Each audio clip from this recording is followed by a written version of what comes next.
feet. When the world gets so dark you can't see. And I'm not made a change in one word that it says, but it sure made a change in me. This blessed book that I hold in my hand, it's true from beginning to end. It's a solid foundation where I firmly stand. Sin kept me from it, now it keeps me from sin. When I think what it costs just to hold in my hand, it reminds me that I owe a great debt to all of the martyrs who go to the stake and quoted with their dying breath. Now its critics are many and believers are few, but one thing I found to be true: if you find when you read it that there's something wrong, there's something wrong with you. This blessed book that I hold in my hand. Alright, alright. From beginning to Good evening po. it's a solid Okay, from King James Bible Baptist Church, ito po ang inyong lingkod, Pastor Jonathan Pascual. Coming to you live from San Vicente, Tarlac City. Okay. Praise God, praise God. It's a solid foundation where I firmly stand. Sin kept me from it, now it keeps me from sin. This blessed old book that I hold in my hand.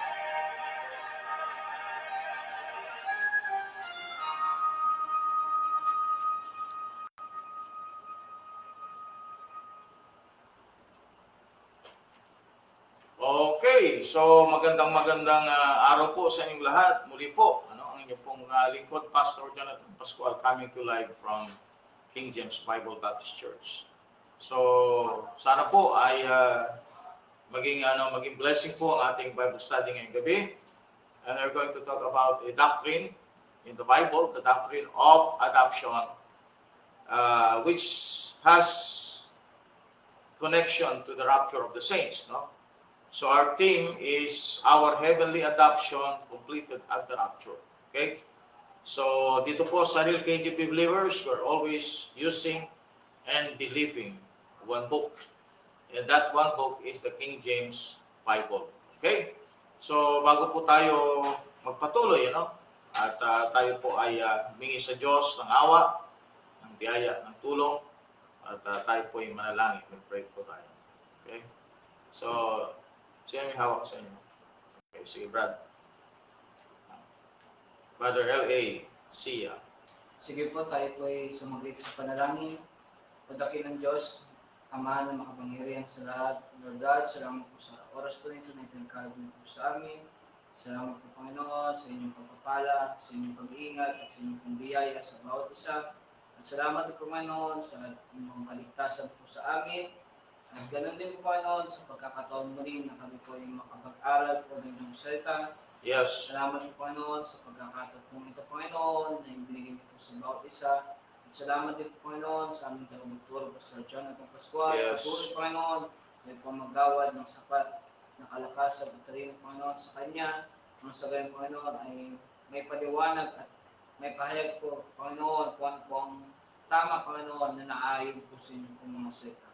Patuloy, Panginoon, sa mga kasama din po namin sa online, sa mga kapatiran, Panginoon, na nakikinig sa oras po nito. Patuloy, Panginoon, kayo po magbigay na malawak na pangunawa po sa kanila ng sabi, Panginoon, ang aming pag-aaral po ngayong gabi ay magbigay linaw, Panginoon, at magbukas isip po sa bawat sa Panginoon. Yes, Lord. At dalangin din po namin, Panginoon, ang mga bagay na maaaring makahadlang sa aming pag-aaral po ngayon. Alisin niyo po ito, Panginoon. Patuloy kami po ay humingi ng inyong gabay, Panginoon, sa tulong po ng inyong pong mga salita at sa tulong po ng banal na Espiritu. Maraming salamat po, Panginoon. Ito lamang po ang aming dalangin sa pangalan ng Jesus namin tagapagligtas. Amen. Okay, so doctrine of adoption. Okay, and we're going to tackle also ang connection po nito sa rapture of the saints. Okay? So, Apostle Paul reveals a divine secret about believers in this present dispensation of grace. So, pag sinabi natin dispensation of grace, okay, actually po, we're talking about this time, the church age. Okay? This is the period wherein ang pinag-usapan po dito is about the New Testament teachings after the death of Christ, up to the rapture. No?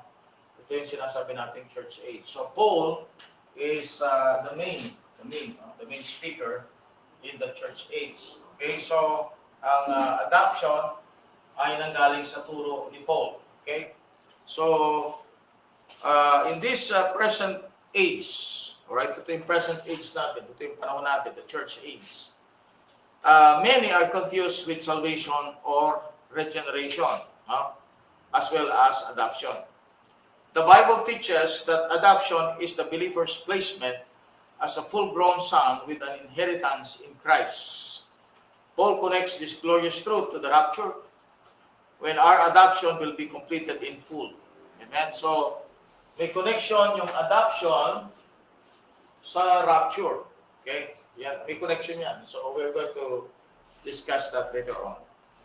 So, Paul connects this glorious truth to the rapture when our adoption will be completed in full. So, ito yung completion ng ating adoption. Alright? So, we're adopted in Christ in this present time, no? Because we are in Christ. So, importante po yung word na in Christ or in Him. Okay? In Christ or in Him. So, yun ang ginagamit ng Bible. Okay? So, in Christ means you are in the body. You're in the body of Christ. The rapture is not only the blessed hope, according to Titus 2:13, but also the culmination of our adoption when we receive the redemption of our body. So, rapture, okay, dito yung redemption of our body. This rapture is the redemption of our bodies. Rapture, no? Redemption of our body. So, hindi pa complete yung salvation natin, ha? So, our salvation will be completed at the rapture, okay? Alright? So, we're going to have a glorious body someday. So, yung completion ng adoption will be at the rapture. So, meron na tayong adoption nangyari sa atin, no? Because we're already in Christ. Okay. So, let's go to the meaning of adoption. The word adoption from the Greek, huiothesia, means placing as a son. So, what is adoption? Placing as a son. What's the meaning of adoption? Adoption means placing as a son. It means placing as a son. Okay? So, siguro tayo, no? Narinig na natin yung word na yan sa mga legal, no? Legal procedures, may mga adoption na nangyayari, no? Okay? So it means placing as a son. It is the act of granting full sonship rights and privileges. So dito, ang pinag-usapan dito, rights and privileges. Privileges. Okay? Rights and privileges. Ang doctrine na ito, mga kapatid, is not an Old Testament doctrine, no? Yan ang problem sa mga Calvinists because there is no right division sa kanila. So kanila, yung salvation nila, okay, yung adoption nila, I should say, nagsimula na dito, before the foundation of the world. So you're not yet adopted kung hindi ka saved, no? So ang salvation, nagbigay sa iyo ng adoption. So you cannot be adopted as son unless you are saved. Okay? So kailan nangyari yung salvation? Dito nangyari. So adoption is after salvation. Okay? So adoption is after salvation. This is after salvation. Okay? Kaya ito ay different sa regeneration. Okay? Ang adoption. Ang regeneration is the indwelling of the Holy Spirit. Adoption is placing you as a son and giving you the grant of full sonship rights and privileges. Let's go to the Bible in Ephesians 1:5.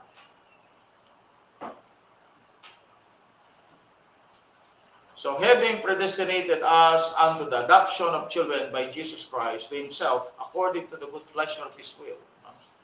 Sige, pakiulit na lang. Ephesians 1:5. So, makita natin yung word na adoption of children by Jesus Christ to Himself. Okay, so Ephesians 1:5. Ephesians chapter 1, verse 5, having predestinated us into the adoption of children by Jesus Christ Himself, according to the good pleasure of His will. Good pleasure Of His will. of His will. So, tanda natin, sinabi ni Paul yan. So, this is a Pauline doctrine. No? It's a Pauline doctrine. So, wala sa Old Testament. No? You cannot see that as a promise in the Old Testament.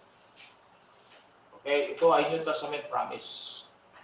Kaya importante yung right division. So, walang na-adapt before the foundation of the world. Okay? Na-adapt sila because, according to the Bible, they are in the Lord Jesus Christ. No? Having predestinated us unto the adoption of children by Jesus Christ Himself, according to the good pleasure of His will. So, we are adopt, tayo, kasama na tayo doon, as believers, we are adopt as children of God by Jesus Christ Himself, according to the good pleasure of His will. So, ang Galatians chapter 3 nagsasabi na ang adoption or being sons, no, I should say being sons, ay possible lang because of the faith we have in Christ Jesus.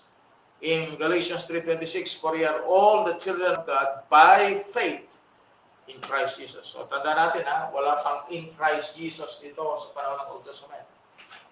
So, by faith in Christ Jesus. So, nangyari yan because there is a finished work.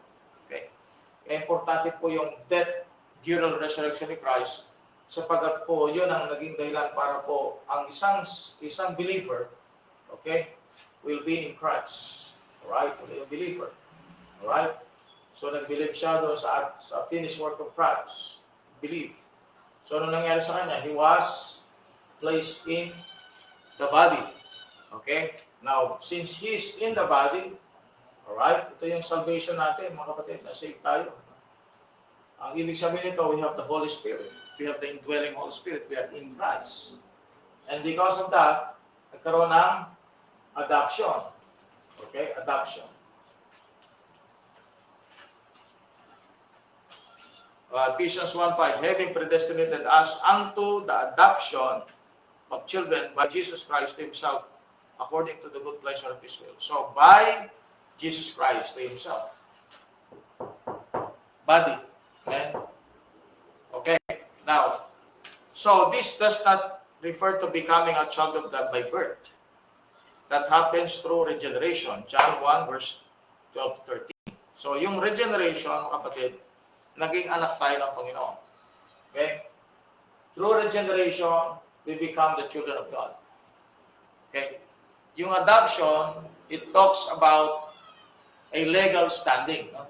Adoption means being given the legal standing, authority, and inheritance, okay, of a mature son. Of a mature son. So, ang regeneration, ito yung birth. Okay? Ano yung birth natin? Yun ang regeneration, right? Okay. Dito tayo. Ang regeneration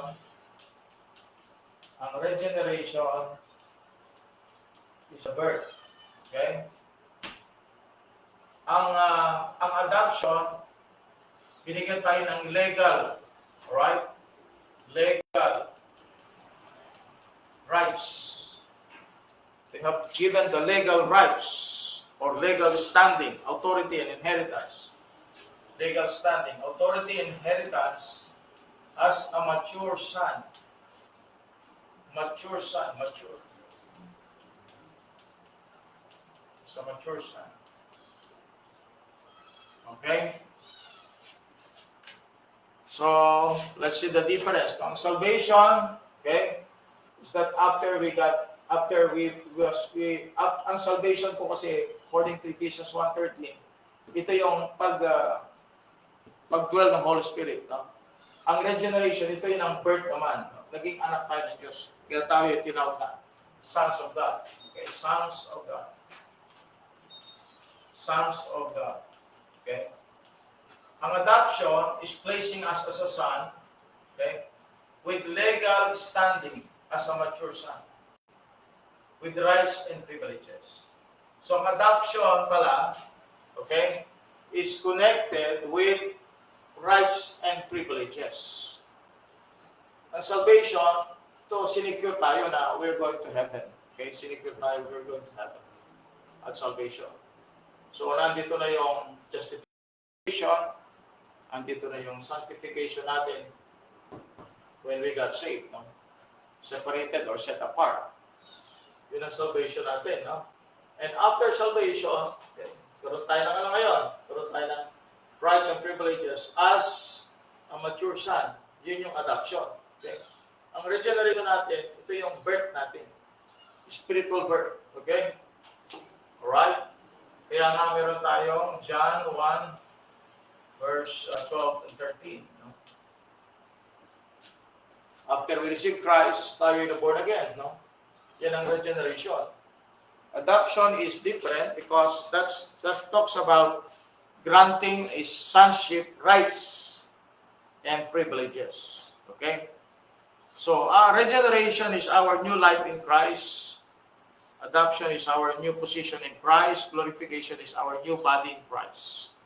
Regeneration is our new life in Christ. Adoption is our new position in Christ. And glorification is our new body in Christ. Thus, adoption begins at salvation but will be completed at the rapture when we receive our glorified bodies. Okay? So, kailan po ang glorification? Dito po yan. Okay? Ang glorification. Sa glorification, ito yung completeness ng ating adoption. No? Spiritually, we are adopted. Okay? But here, in the rapture, our adoption is completed. Bakit? Kasi meron na tayong body. No? Alright? Kita natin mamaya yan. Okay, with other verses of the scripture. You go to Romans chapter 8, verse 15. Okay, Romans 8, verse 15. Okay? And also verse 23. Okay, pakibasa lang. Romans chapter 8, verse 15, for ye have not received the spirit of bondage of fear, but ye have received the spirit of adoption, whereby we cry, Abba, Father. Amen. Verse 23, and not only they, but ourselves also, which have the first fruits of the Spirit, even we ourselves, waiting for the adoption to be the redemption of our body. See that?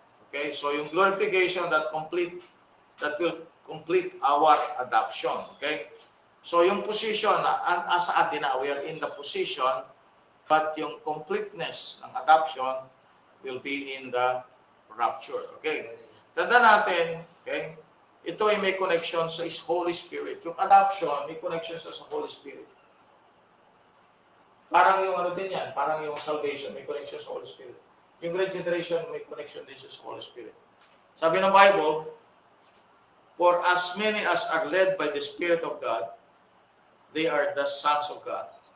For ye have not received the spirit of bondage again to fear, but ye have received the spirit of what? Adoption. So, ang nag-operate din yan, walang iba kundi yung Holy Spirit.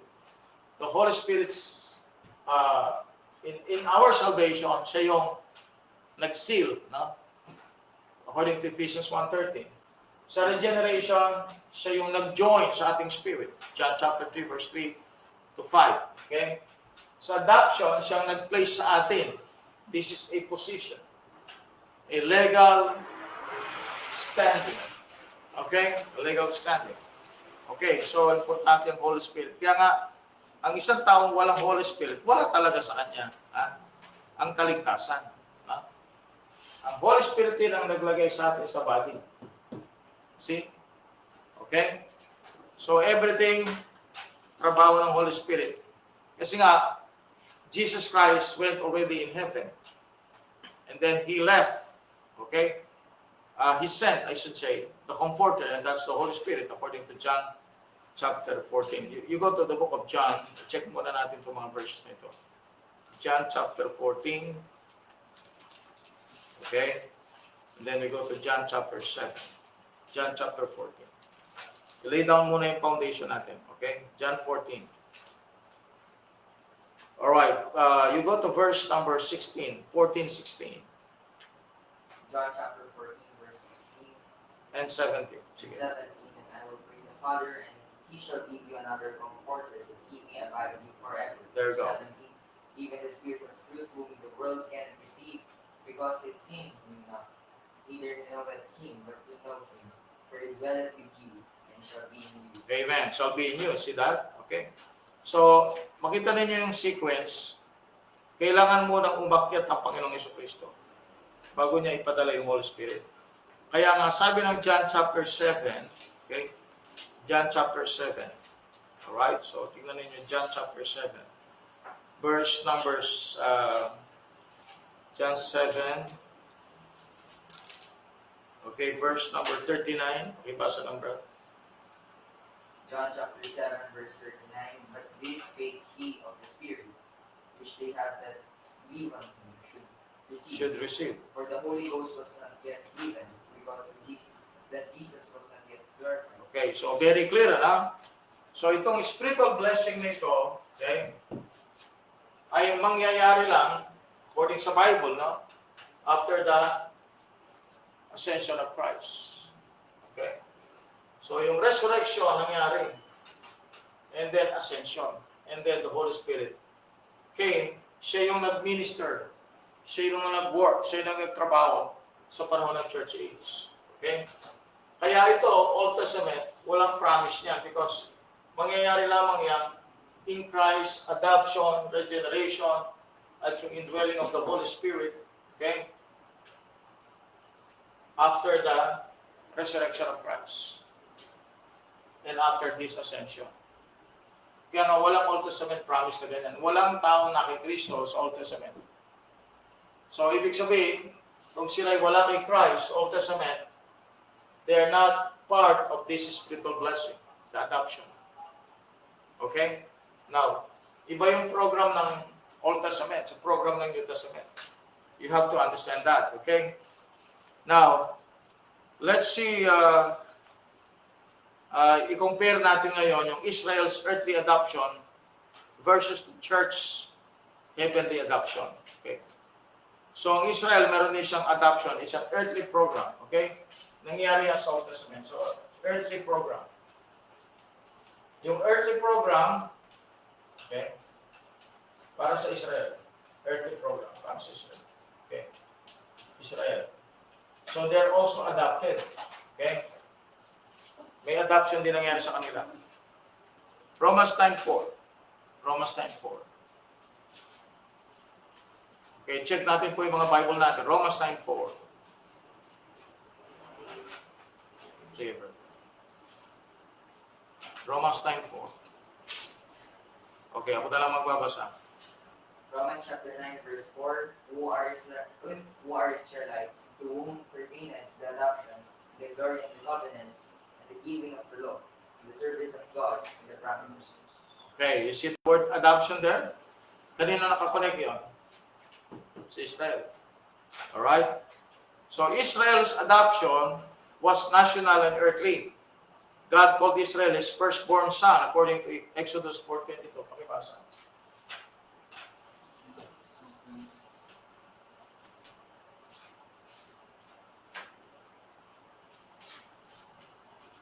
Exodus 4:22.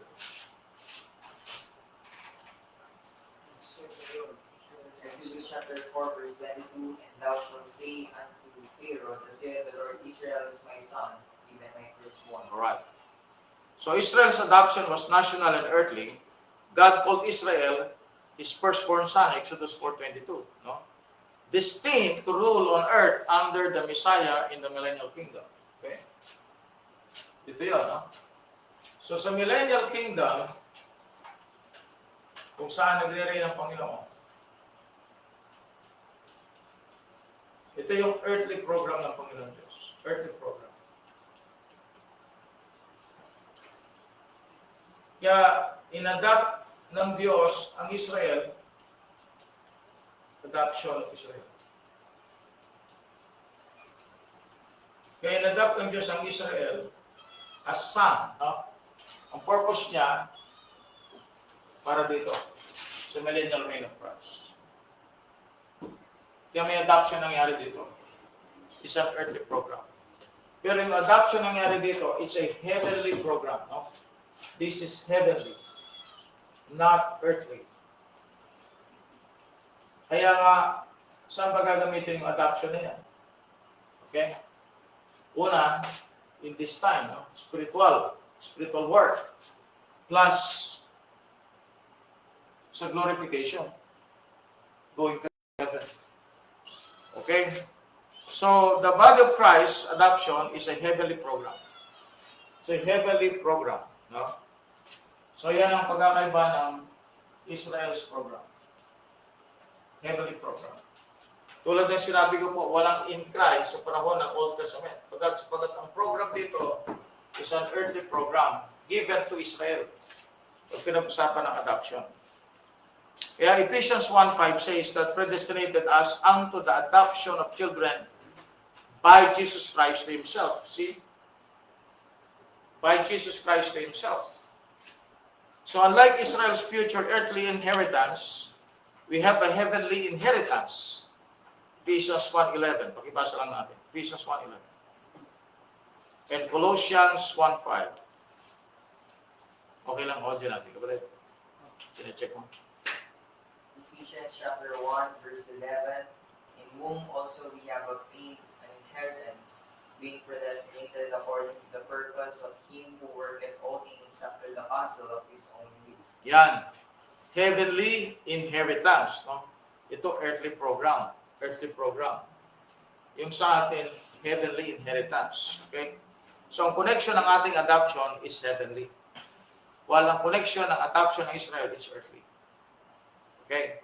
So, unlike Israel's future earthly inheritance, we have a heavenly inheritance. We have seen that in Ephesians 1:11. Also, in Colossians 1:5. Colossians 1, verse number 5. Colossians chapter 1, verse 5, for the hope which is laid up for you in heaven, whereof ye heard before the word of the truth of the gospel. Amen.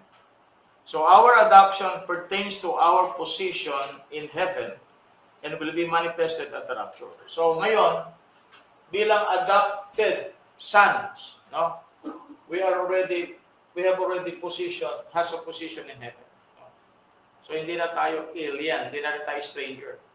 We are citizens in heaven because of this adoption, no? Okay? Yan ang legal rights ng isang mature son. Adoption. Okay? So, saan tayo? Heavenly inheritance. Saan ang Israel? Earthly program. Okay? So, our adoption pertains to our position in heaven and will be manifested at the rapture. So, makikita mo kung sino yung mga inadopt ng Panginoon. Sino yung adopted sons? They're going to manifest. Alright? Papakita sila. So we have the twofold nature of adoption. First, a present adoption, which is a spiritual position. This is our present position. And we are in Christ, and we are adopted. Okay? This is a spiritual present position. Okay? Spiritual present position. So we are already in Christ. We are already called sons of God, and we have the legal rights. Kaya may inheritance. May inheritance. At ang inheritance natin ay heavenly. Okay. Now, Romans 8:15. For ye have not received the spirit of bondage again to fear, but ye have received the spirit of adoption, whereby we cry, Abba, Father. This is the present position we have. We are already called sons of God, and we are already has the position as the adopted sons of God. No? This means that we now enjoy, okay, fellowship, guidance, and assurance of our inheritance. Fellowship, guidance, and assurance of our inheritance. So tiyak tayo sa langit because we have already the inheritance. No? Ano na yan? Pagkasakan, given na yan, inheritance na yan.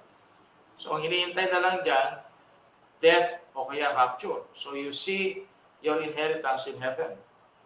Okay, so this means that we know that we can enjoy fellowship with God.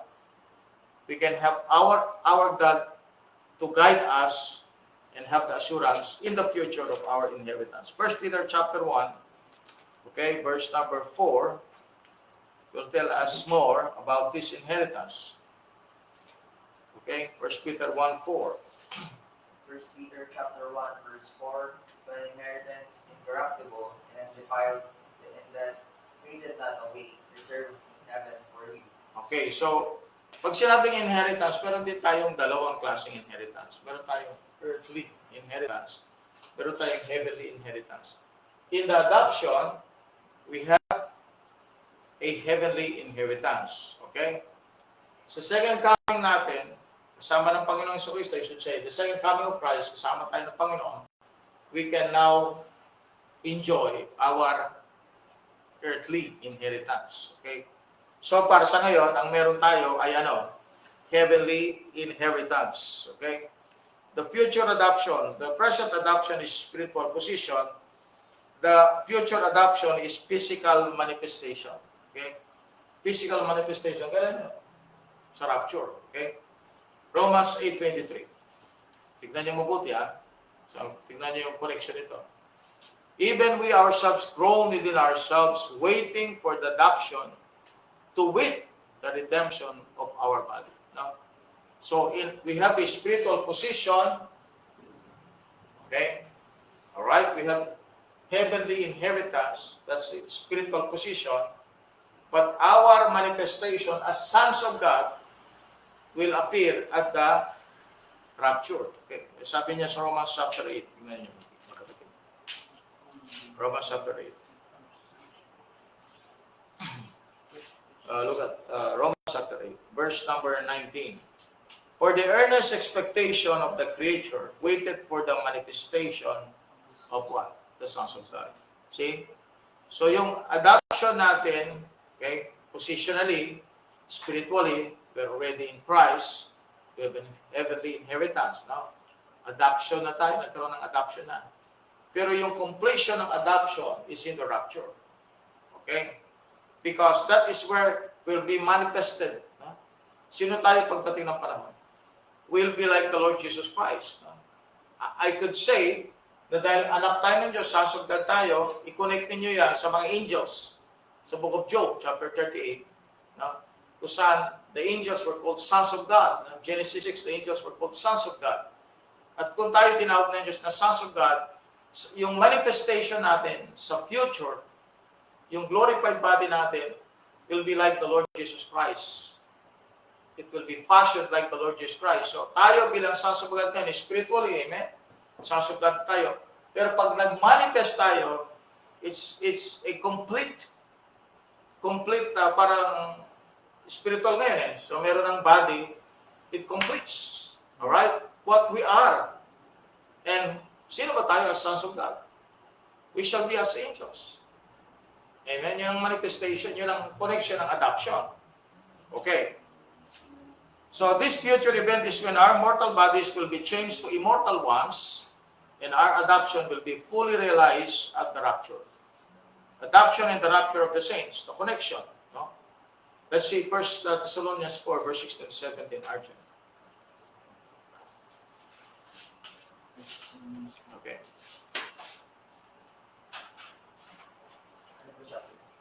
1 Thessalonians 4, verse 16 to 17. 1 Thessalonians chapter 4, verse 16 to 17. For the Lord himself shall descend from heaven with a shout and the voice of the archangel and the trump of God, and the dead in Christ shall rise first. Verse 17. Then we which are alive and remain shall be caught up together with them in the clouds to meet the Lord in the air, and so shall we ever be with the Lord. Amen. This is the completion of our sonship, and it is also the completion of our salvation. Ang salvation natin, mga kapatid, hindi pa yan complete. No? Ang nasave lang sa atin ngayon yung ating soul. Right? Na-born again ang ating spirit. Pero yung body natin, hindi pa saved yan. So, naghihintay pa yan ng glorification. Similarly, yung sonship mo, okay, spiritual, you're in position. But yung manifestation mo as son will be revealed in the rapture. Okay? So, the transformation of the body according to Philippians 3, verse 20 to 21, the Bible said, for our conversation is in heaven, from whence also we look for the Savior, the Lord Jesus Christ, who shall change our what? Vile body, that it may be fashioned like unto his glorious body. So the hope and comfort is in chapter 8, verse 30 of Romans. Sabi ng Bible, whom he justified, then he also what? Glorified. In Titus 2:13, looking for that blessed hope and the glorious appearing of the great God and our Savior, Jesus Christ. Now, so it means that the rapture is the crowning up of our adoption, the final step in our redemption. Amen. So, napaka sarap isipin, ano, na tayo anak na ng Diyos ngayon. Yung appearance natin, sabihin, paano ka naging anak ng Diyos? Ganyan ang itsura mo, no? Because they cannot see inside. They cannot see what happened inside. But in the glorious appearance, sa rapture, they're going to see the real Son. Amen? The real Son. Kita natin yung completion ng sonship. They're going to see. Talagang masasabi nila, anak ka ng Diyos because you are like Jesus Christ. Amen? A glorified body. Now, so dito po natin makikita na kahit po dumarating ang suffering natin ngayon, at this present time, anong sabi ng Bible? Romans chapter 8, Archer, Romans chapter 8, verse 18 and 19. Okay? Compare natin ngayon yung situation natin ngayon. So, ito, ano yung situation natin at this time? Okay? As Christian, as a believer. So, meron na tayong adoption. Okay? Pero kung mapapansin mo, kahit na adopted sons na tayo, we still suffer. Amen? We still suffer. Why? Kasi pa wala pong completion ng salvation. Romans 8, verse 18 to 19. Romans chapter 8, verse 18 to 19. For I reckon the sufferings of this present time Yun. are not worthy to be compared to the glory which shall be revealed in us. Amen. Verse 19. For the earnest expectation of the creature waited for the manifestation of the sons of God. Yeah. So this is now a motivation to every one of us. No? Na kahit dumaraan tayo sa mga sufferings na ito, sabi ng Bible, these sufferings are not worthy to be compared with the glory which shall be revealed in us. So our motivation for holy living, according to Romans 8:14, Romans 8:14. Romans chapter 8, verse 14. For as many as are led by the Spirit of God, they are the sons of God. Amen. So that is our motivation for holy living. Colossians 3, verse 4 to 5 says also, when Christ, who is our life, shall appear, then shall ye also appear with him in glory. Kaya sabi niya, mortify therefore your members. Amen? So yung position mo ngayon as sons, you have that legal rights, kaya nga meron kang inheritance. Now that should motivate you to live holy for Christ. So wala ka nang iisipin pa kung pag-uusapan natin ang future. The future is already settled. Alright? Already adopted. And gave us assurance that someday our body will be glorified. Okay? Now, so we have now, kaya nga tinawag itong predestinated. See the word predestinated? Kita niyo yung word na predestinated sa Ephesians chapter 1, verse 5. Saan ba tayo na predestinate? Dito tayo. Ito yung ating predestination. Amen? Okay? Ito yung ating predestination. Predestination. So walang na-destined sa hell, walang na-destined sa heaven. Walang ganoon. Anong nangyari? No? Ang predestination is about our glorification. Yan ang predestination natin. And you cannot be predestinated unless you are saved. Okay? Now, assurance of our heavenly destiny. Unlike Israel, whose adoption involves an earthly kingdom. Okay? Ito, conditional din pa ito eh. No? Actually, ang condition ito, they have to obey. Obey the laws of God and laws and commandments. Kaya nga nawala sa kanila yung earthly program na yan. Kaya lang yan na restore yung earthly program because of Christ. His coming. Okay? Nawala sa kanila. Actually, nawala yung earthly program. Ibig sabihin, hindi natuloy yung pagre-reign nila dito sa earth in the Old Testament because they failed because of their sins. Amen? Pero pinatawad ng Diyos ang kanilang mga kasalanan at i-restore sila ng Diyos sa kanyang second coming. Okay? Alright, so unlike Israel, whose adoption involves an earthly kingdom, our hope is heavenly.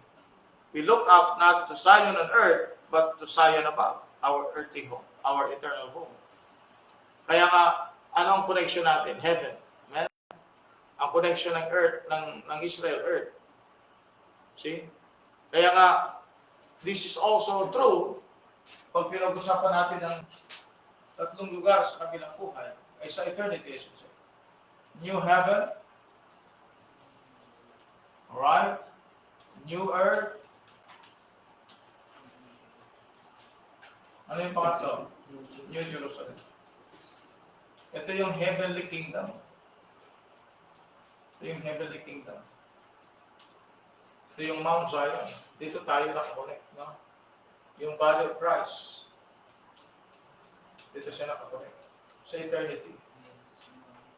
Ang earth, Jew. Earthly siya, earthly program. Ang new heaven, ito yung Gentiles. Because they will increase in number. No? Tayo sa New Jerusalem. That's our connection. Okay? Now, so in conclusion, the doctrine of adoption reveals the believer's present position and future glorification in Christ. The rapture is the glorious fulfillment of that adoption. The moment when our bodies are redeemed, our sonship is revealed, and our inheritance is received in full. According to Romans 8:23, waiting for the adoption, waiting, ito na tayo, waiting. We are in the period of waiting. Kailan mapuputpil yun? We're waiting. We're waiting. Kaya we have still groaning, we have still sufferings because we're still waiting. Ano hinihintay natin? Waiting for the adoption, to wit, the redemption of our what? Body. Okay? Now, you go to 1 Thessalonians 4:18. Sabi ng Bible, wherefore, comfort one another with these words. Di ba nakapakagandang pag-isipan na dahil naligtas tayo, amen, nagkaroon tayo ng adoption, okay, na-adapt tayo sa family ng Panginoon, na-adapt tayo bilang children of God, and then we have a future glorification. While we are here suffering, but sabi ng Bible, di mo makukumpare yung mga suffering na yan pagka nakita natin yung glorification. Habang may groaning dito, waiting for the adoption, amen, may suffering, merong groaning, then kapag nag-manifest na yung mga sons of God, that is our glorification, then you will see the real program of God to every believers. Kaya tawag ng Bible dyan, predestination. Amen? Tayo predestined to the future and glorified body. Okay. So the rapture is not merely our escape. It is our exaltation. It is the day when our adoption as sons of God will be revealed in glory.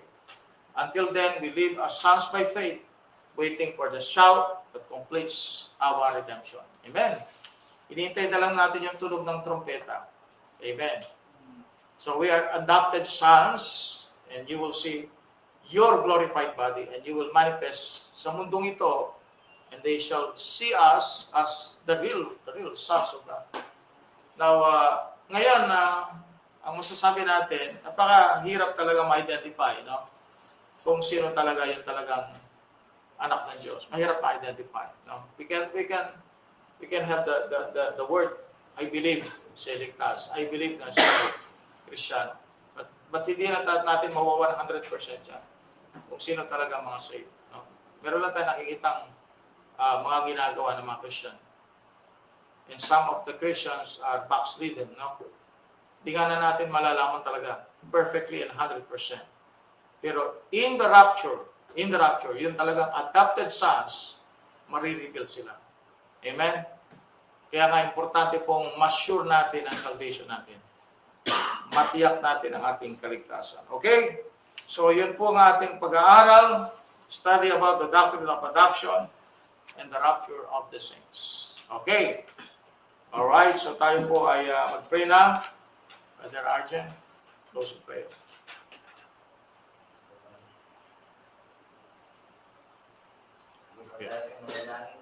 Lord, Amen. salamat po sa gabi nito, Lord. Ginamit yung muli ang platform po ng ito, Lord, upang po may kalat, ang salita po niyo, Lord, ang salita po ng Diyos. Lord, salamat po natin na tinataas ang salita. Amen. Lord, dahil po dito ay nadagdagan po ang aming karunungan at kalaman po tungkol po sa Biblia. Yes, Lord. Tungkol po sa doctrine of adoption. At salamat po namin, Lord, ang mga kami po ay napabilang po dito sa naging sons of God po, Lord. Yes. Pag-ibigay po namin, Lord, na gamitin niyo pa po ang platform niyo. Kunin niyo, Lord, at i-blessing po ang aming pastor ng kanyang kalusugan. Yes. Pag-ibigay po namin ng mga tao, nakikinig ng mga tao, nag-review po ng aming platform po, Lord, na sana po, Lord, ay malaman po nila at mag-direct po sila sa katotohanan, Lord. Nilamang po, Lord, at sana po magpatuloy po po itong platform na ito, Lord. In Jesus' name we pray. Amen. Amen. Praise the Lord. Okay, so check natin yung mga natin, viewers. Brother Yep. And kay Brother Phil Pabilio Traya, Brother Marvin Damo, Mm-hmm. Brother JD Siminiano Velasco, Sister Ning